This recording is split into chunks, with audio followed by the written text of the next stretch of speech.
gusto magtinda ng mga tsokolate, pwede kayong bumisita rito at kumuha ng mga paninda guys. Mas marami kayong kukunin, mas may less po. Imported na chocolates, meron po dito at meron din mga locals, kagaya nito.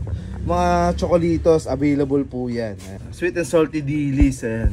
Pero ang sarap-sarap nito guys. May mga tsokolate dito na talaga namang murang-mura, 10 piso lang po ang isa. Maraming mura dito guys. So isa-isahin ko to sa inyo para naman may idea tayo. Meron nga rito 3 for 88. Kung gusto mo 3 Mars, kung gusto mo naman 3 Snickers, 3 Bounty. Pero pwede rin silang assorted guys. 88 pesos lamang 3 piraso na. Pwede nga assorted yan Ito nga 4 yung safari nila. 88 pesos po.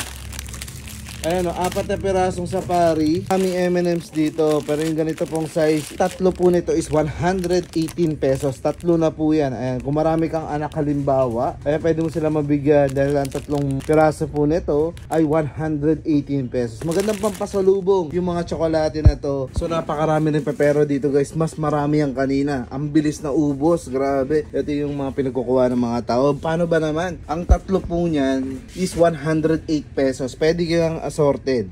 So kung assorted ang gusto mo, matikman mo lahat, pwede naman. Kaya lang, nagkakaubos yan kasi guys, yan ang mga unang-unang dinadampot ng mga tao rito pag pupunta sa Toblerone. Ito ay 68 pesos ang 100 grams. Malaki na siya guys, 100 grams po. 68 pesos na.